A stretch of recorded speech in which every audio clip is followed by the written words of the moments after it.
Thursday, 17 October. Welcome to the President's Daily Brief.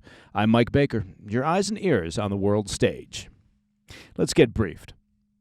Coming up on today's show, new reporting indicates that Israel has finalized its target package for a retaliatory strike against Iran, with the nation's defense minister promising that the retaliation will be precise and deadly. Later in the show, we'll have the latest on North Korea's alleged entrance into the war in Ukraine, with reports that a number of Pyongyang's forces deserted the front lines shortly after their arrival. Plus an update on China's large-scale military exercises around Taiwan, where reports indicate a record-breaking number of aircraft were deployed. And in today's Back of the Brief, FEMA briefly paused aid in North Carolina in the U.S. after its workers reportedly received threats from an armed militia. Well, as is often the case, the reality of the situation didn't actually quite match up to the breathless hyperbole of the social media buildup. But first, today's PDB Spotlight. We'll begin with Israel, which is reportedly set to unleash their retaliation against Iran. Senior officials with the Israeli military reportedly finalized their plans on Wednesday and presented a list of targets to Prime Minister Netanyahu and Defense Minister Yoav Gallant, who have promised a, quote, precise and deadly response over Tehran's ballistic missile attack earlier this month. Sources who spoke with the Times of Israel said, quote, the targets are clear, and now it's a matter of time. Israeli officials are now conducting what is described as, quote, sensitive coordination with other countries in the Middle East, the final step before giving the green light. While we still don't know exactly when Israel will choose to strike, U.S. officials told CNN Wednesday that it will come ahead of the U.S. presidential election, which is less than 3 weeks away, of course. Now, as far as the U.S. is concerned, officials still reportedly remain in the dark on details. Sources said that while Israel has described its general attack plans to the U.S., they have not disclosed their final target package to the Biden administration. And frankly, that's not surprising, given that on Monday, officials at the White House leaked details about a recent conversation between Netanyahu and President Biden, claiming that Netanyahu gave assurances that Israel will not strike nuclear or oil facilities inside Iran, something that the White House has been intensely lobbying against. Instead, unnamed U.S. officials said Israel will limit their response to hitting Iranian military and intelligence targets.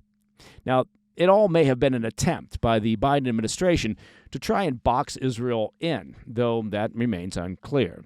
After the leak, Netanyahu's office issued a vague statement saying that while they respect the White House concerns, their final target package would be based solely on Israel's national security interests.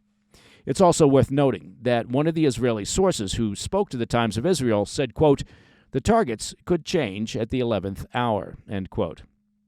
Now, of course, that leaves the door open for an Israeli response that strikes at the heart of Iran's energy infrastructure, something that could significantly cripple the regime financially and further erode their public support among Iranians. Still, other sources have said Israel will likely stick to military targets in order to avoid any appearance of political interference in the U.S. presidential election. Unnamed White House officials described Netanyahu to CNN as a political animal who is deeply attuned to American politics and wants to ensure that there is no blowback. It all sounds like wishful thinking from the White House as opposed to solid intel that they've gleaned from the Netanyahu administration. But that's just me sounding churlish. Netanyahu is also trying to thread the political needle with the U.S. in terms of continued military support.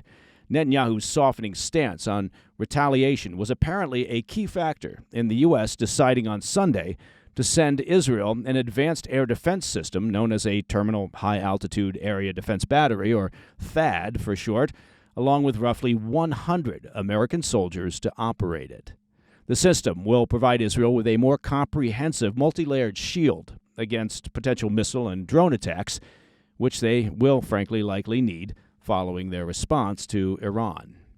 The former head of the Israeli Air Defense warned earlier this week that once Israel launches their retaliation, Iran is expected to respond with an even larger aerial bombardment.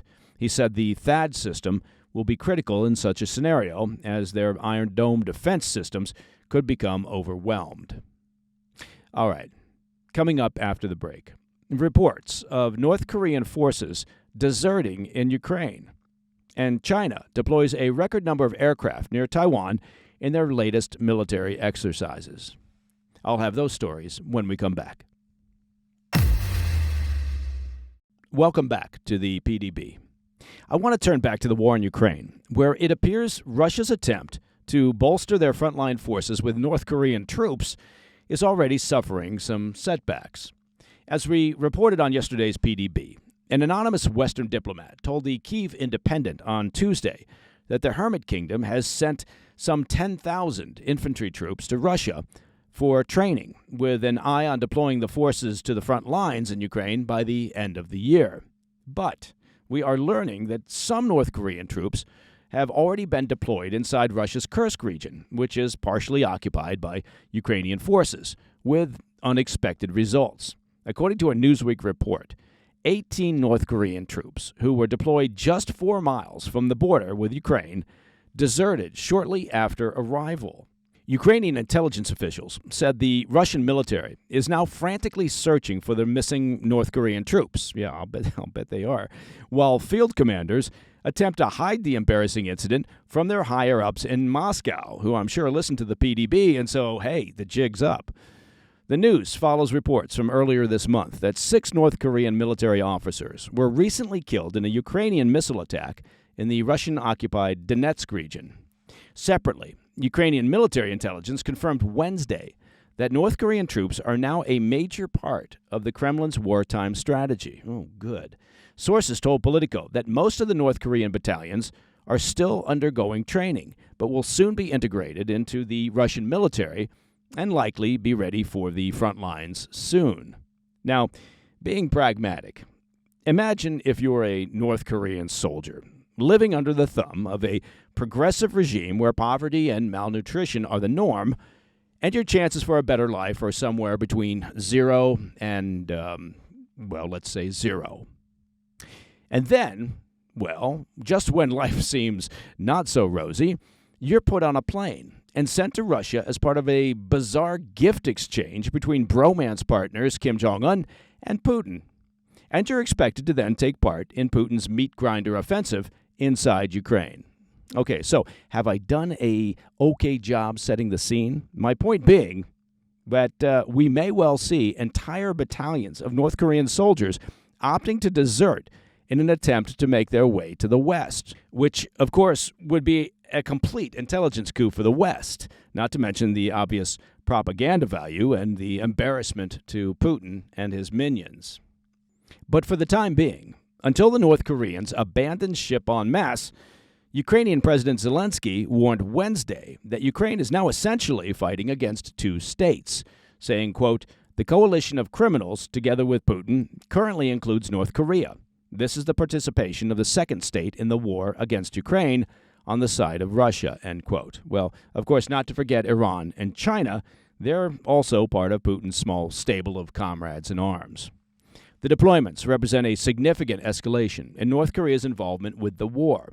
Over the past 2 years, the Kim regime has, of course, regularly resupplied Russia with various munitions, including missiles, which was already troubling enough to Ukrainian leaders and Western allies. But the belligerent powers signed a landmark mutual defense pact in June, which formalized this military alliance and promised even deeper cooperation.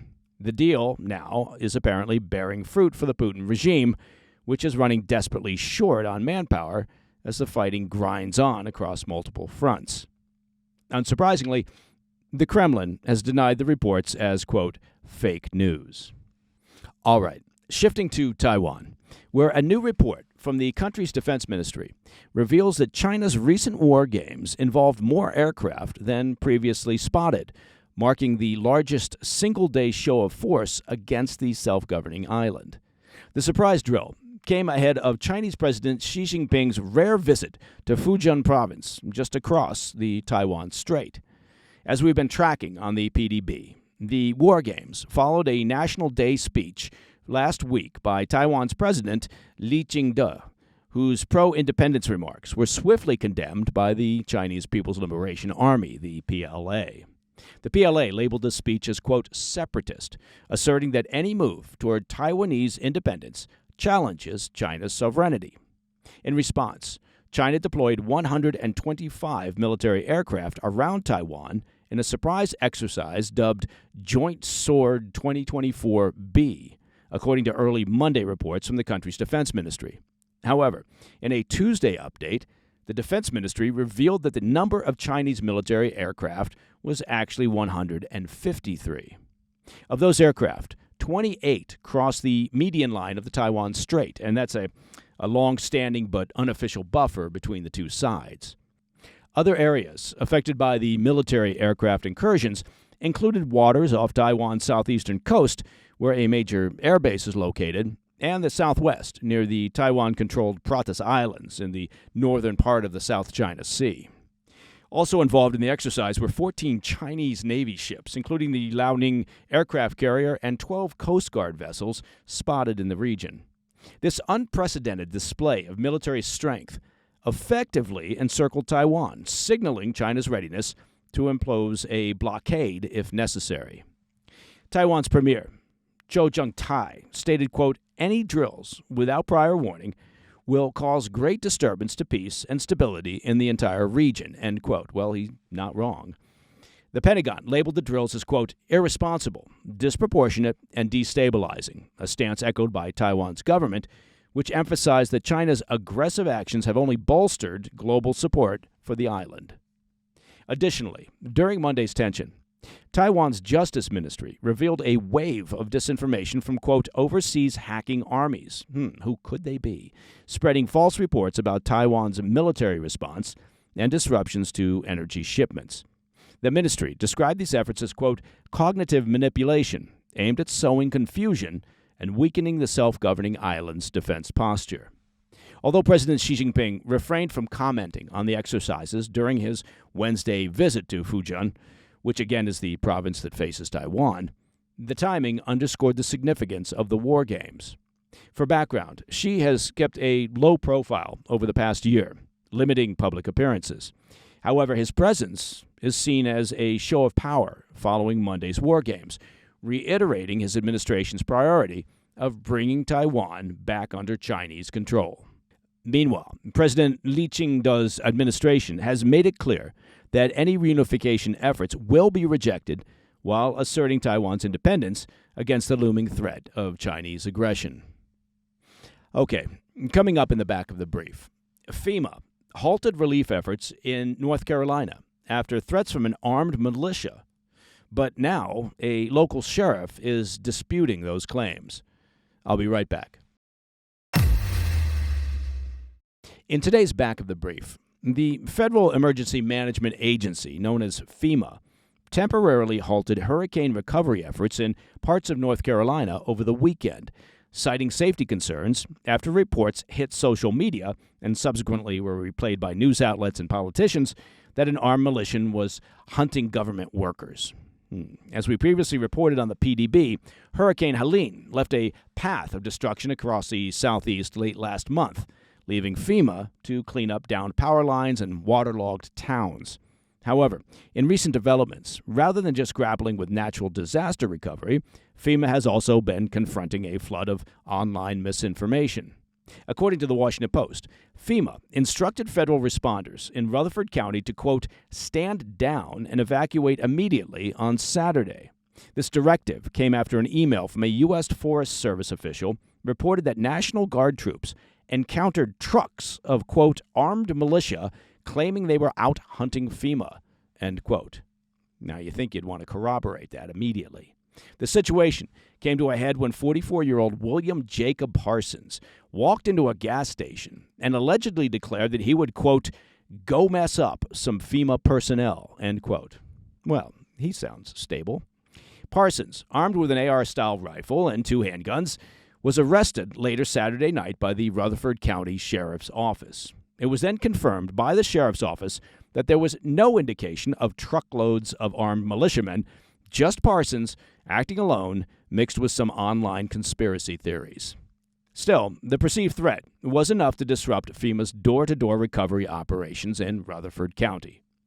North Carolina Governor Roy Cooper, alongside FEMA, condemned the spread of misinformation, emphasizing the danger posed by false claims and undermining recovery efforts, stating, quote, "We know that significant misinformation online contributes to threats against response workers on the ground, and the safety of responders must be a priority," end quote.